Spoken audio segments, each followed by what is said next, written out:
Entonces vamos a ver en el monte con Jesús. ¿Por qué con Jesús y por qué en el monte? Porque el monte representa donde Jesús iba a enseñar. Lo fundamental, esta lección número 1, es que los discípulos, que Jesús le habla a los discípulos y los seguidores de Jesús.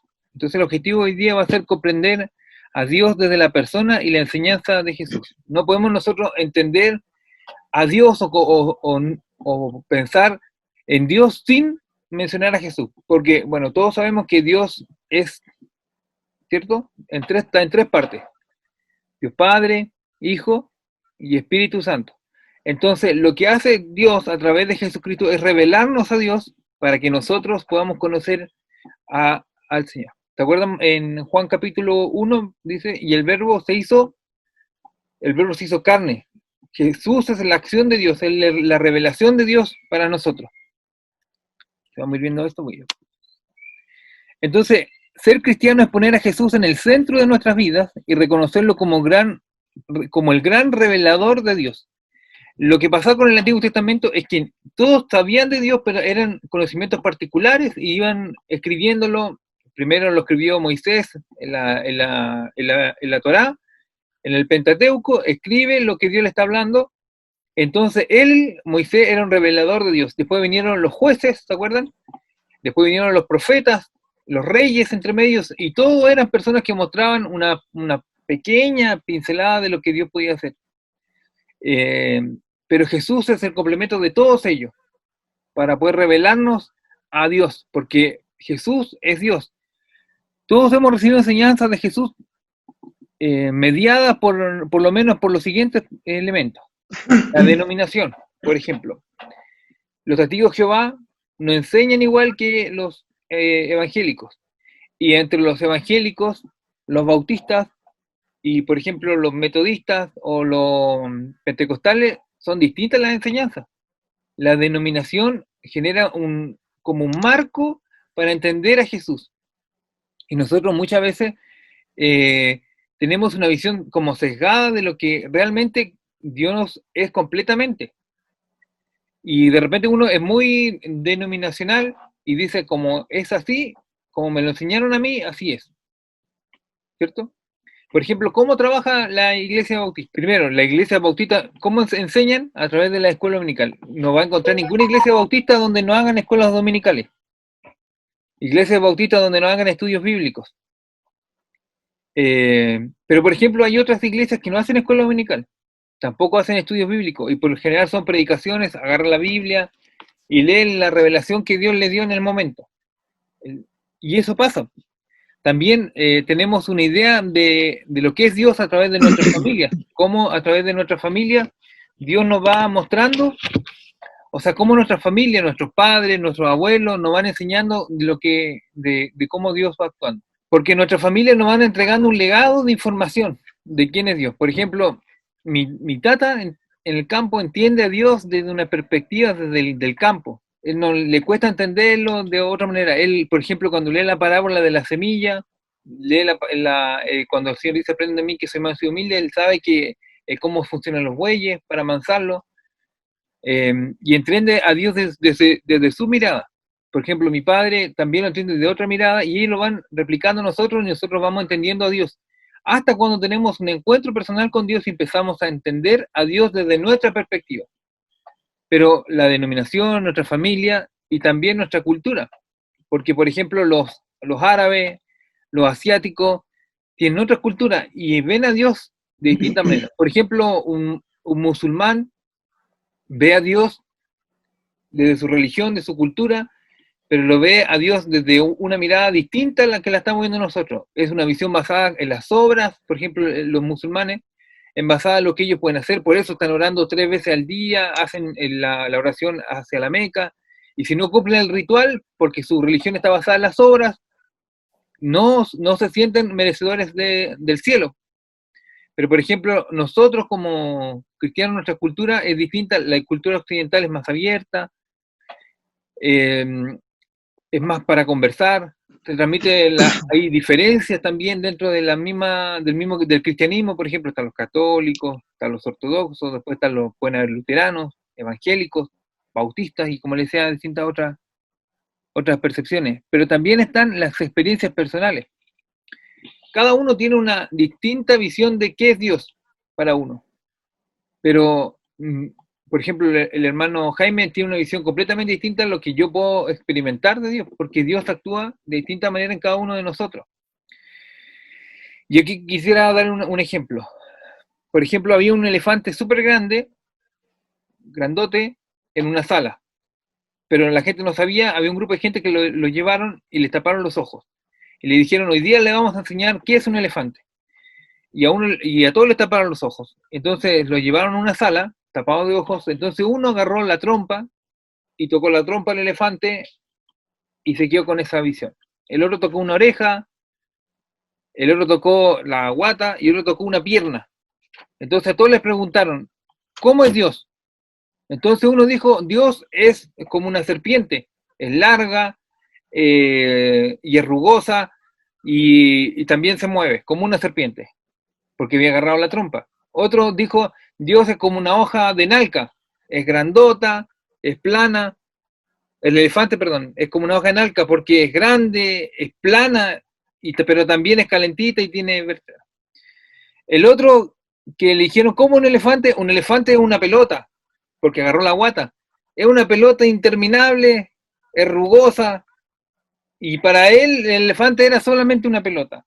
Y el otro que agarró la pata dijo, el elefante es como un poste nomás. Es un poste que le llaman elefante.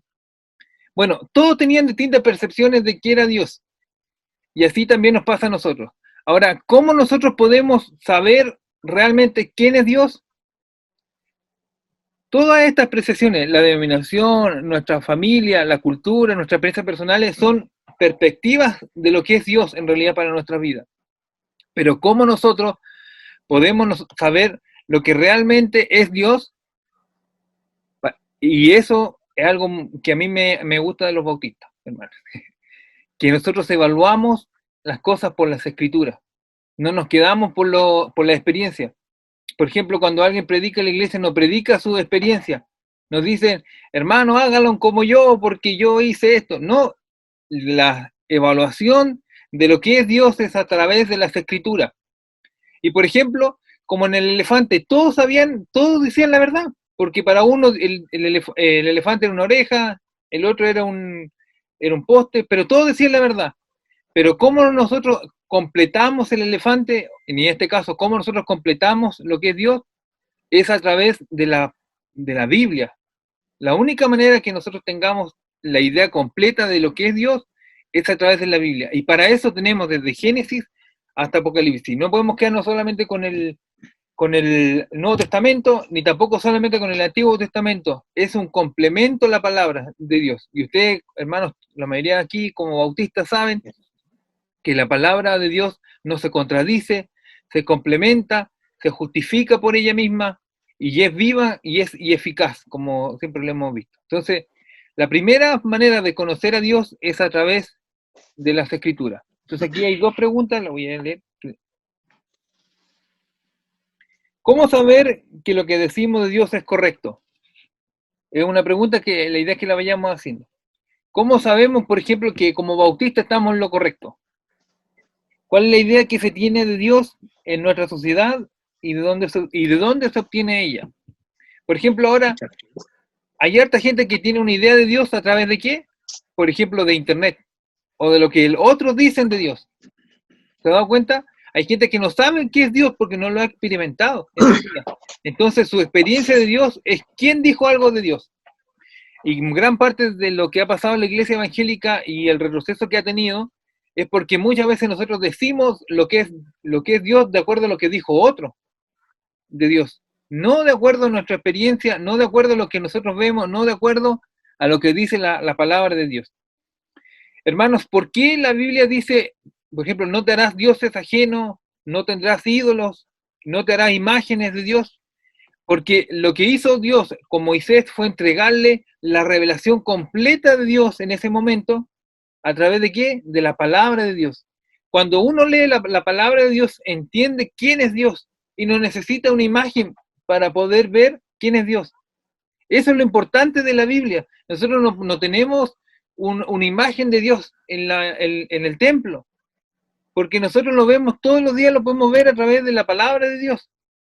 Esa es la que nos lleva realmente a la verdad, a la revelación de Cristo. Entonces, nosotros como cristianos tenemos que darnos cuenta que primero hay ideas asociadas a lo divino en la actualidad y a la relevancia de Jesús para conocer a Dios. Y aquí una pregunta: ¿cómo somos como evangélicos o como cristianos? Pero yo me pongo evangélico para poquito separarnos de los católicos. ¿Cómo somos como evangélicos? Y aquí puede ser una imagen. Por ejemplo, ¿qué es lo que piensa la gente de nosotros? Y ahí está el pastor Soto enojado en la tele. Y la gente piensa que los evangélicos somos como el pastor Soto, o somos de los que está alegando con un cartel. Por ejemplo, ahí dice: el pueblo evangélico dice no a la ABP. No sé qué significa ABP, pero y me gustó el letrero que diga que ellos definan el pueblo evangélico. O sea, por mí, usted.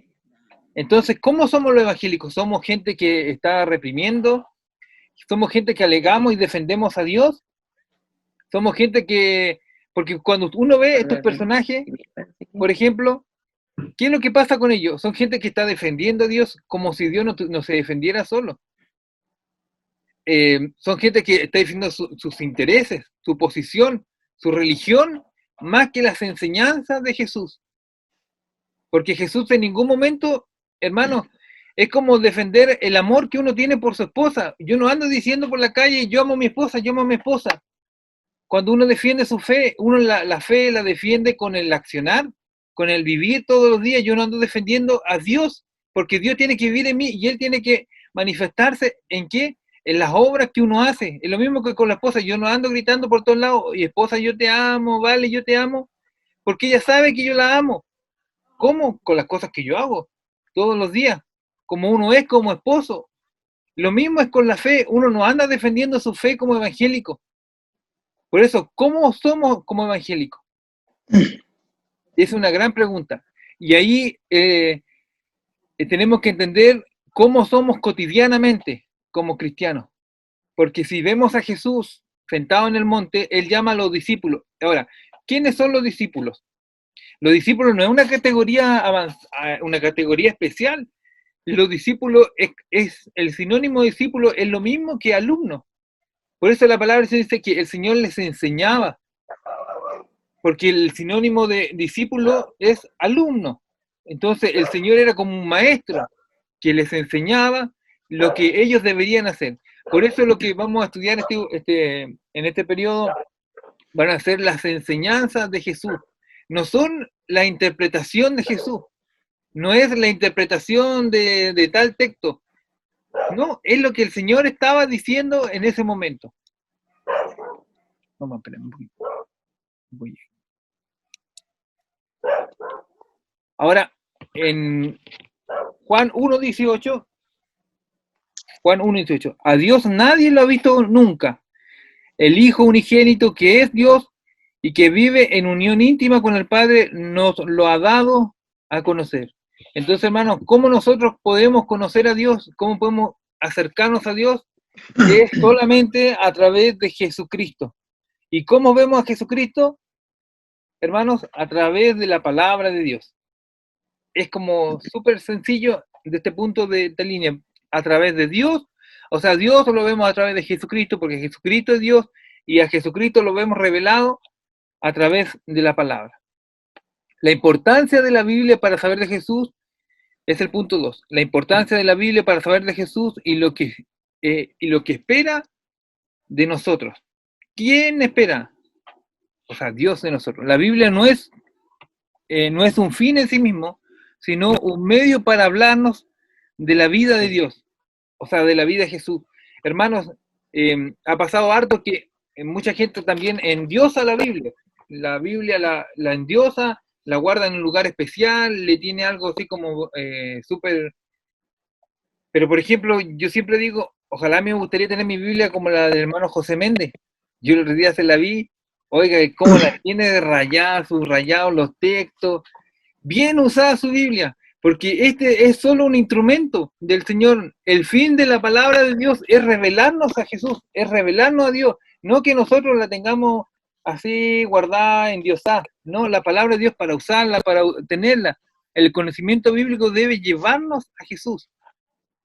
Y a través de Jesús hacia nuestro prójimo, para amar a los demás. No, la palabra nos tiene que alejar. Usted ha visto que algo particular de las sectas religiosas es que apartan a la gente de los demás. Le dicen, ya, ustedes no se junten con ellos porque ahora ustedes son acá de esta iglesia.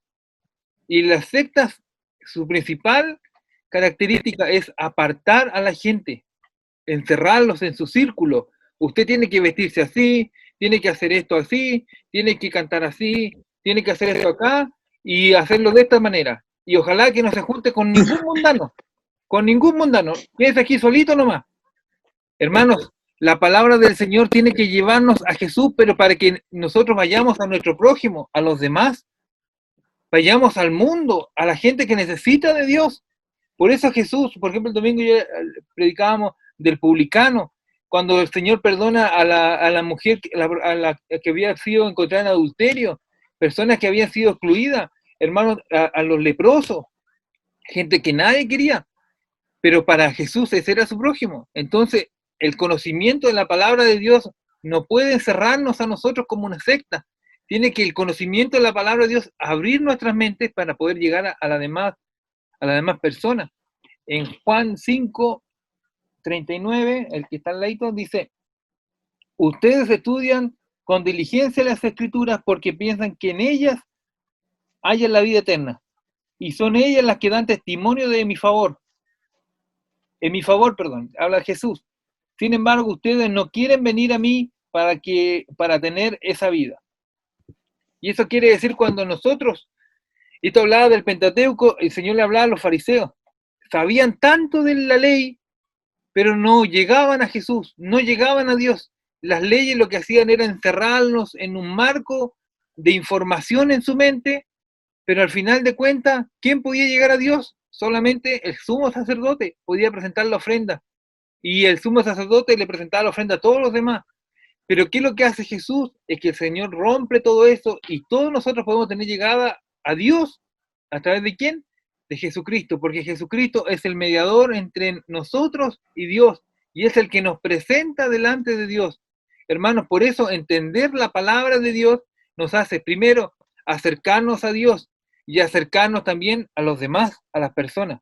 Por eso el Sermón del Monte que vamos a empezar a estudiar ahora en este tiempo es importante porque es la única parte donde Dios nos habla directamente a nosotros.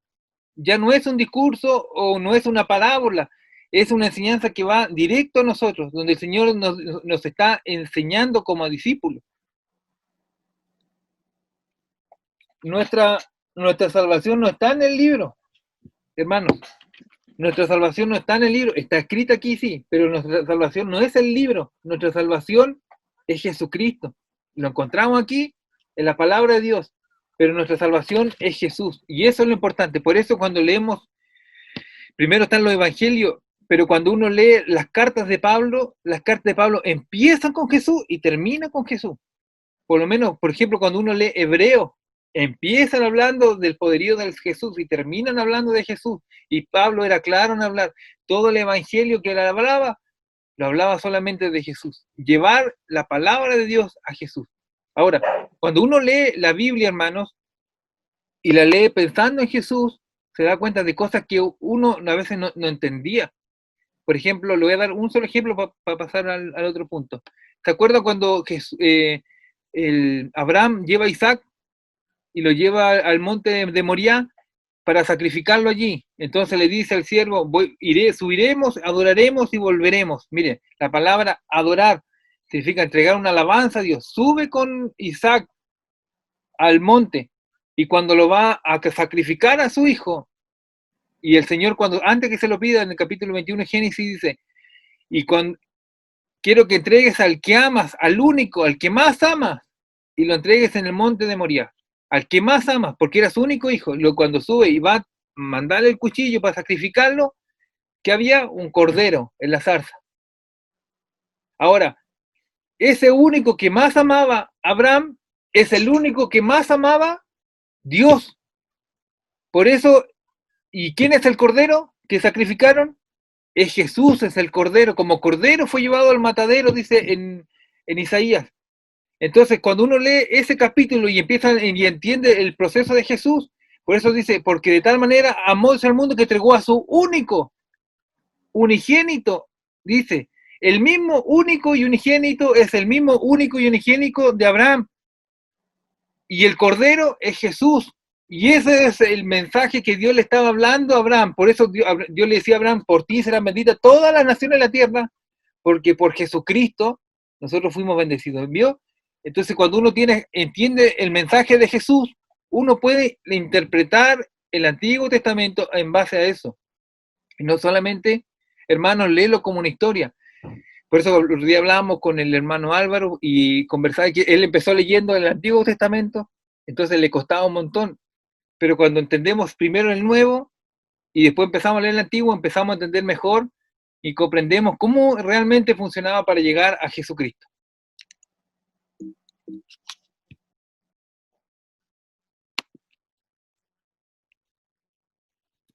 Y 3, pasamos al Sermón de la Montaña o Sermón del Monte, que es de Mateo 5, capítulo 1, del 7 al 29. Entonces aquí Mateo dividió el Evangelio, bueno, esto podríamos hacer un estudio más adelante de Mateo, pero Mateo dividió el Evangelio en 5 discursos, algo similar a lo que hizo en el Pentateuco, en 5 partes. Y la primera parte del discurso es presentada de una forma resumida de las enseñanzas fundamentales de Jesús. Por eso es importante, hermano, y por eso Mateo, la Biblia, yo creo que el Nuevo Testamento parte con Mateo, a través de las enseñanzas de Jesús. Y ahí parte la idea fundamental. Porque cuando nosotros leemos, cuando ya termina el capítulo 7, voy a hacer un resumen ahora de esto, él le dice, por tanto, todo el que oye estas palabras, todo el que oye estas palabras y las pone en práctica, ¿qué palabras? Del capítulo 5 hasta aquí, hasta el 7:28. Del capítulo 5 hasta acá. Esas son las palabras. Entonces, el que oye estas palabras y las pone en práctica es como el hombre prudente que construyó su casa sobre la roca. ¿Cierto? Dice, cayeron las lluvias, crecieron los ríos y soplaron los vientos y azotaron aquella casa. Con todo, la casa no se derrumbó porque estaba cimentada sobre la roca. ¿Cierto? Ahora, pero el que oye estas palabras y no las pone en práctica, ahora, no las pone en práctica, es como un hombre insensato que construyó su casa sobre la arena. Cayeron las lluvias, crecieron los ríos, soplaron los vientos y azotaron aquella casa. Esta se derrumbó y grande fue su ruina. Hermanos, mire, yo le voy a hacer una consulta. En los dos casos, mire, en los dos casos cayeron lluvias, crecieron los ríos, soplaron los vientos, azotaron aquella casa. En los dos casos, en el que oyó la palabra y la puso por obra, la puso en práctica, y el otro, el que oyó la palabra y no la puso en práctica, le pasó las mismas cosas. ¿Se da cuenta? Cuando uno dice el evangelio, cuando hay gente que predica, el evangelio es para que usted le vaya bien, el evangelio es para que usted salga adelante, el evangelio es para que usted se sane, es para que usted prospere económicamente. Mire, aquí no dice eso. Dice que a los dos se les llovió, les creció el río, le azotó la casa. Pero ¿cuál es la diferencia? Que el que puso la palabra de Dios por práctica, ¿qué pasó? Estaba cimentada, la casa no se derrumbó, su vida no se derrumbó, su vida no se fue al fracaso.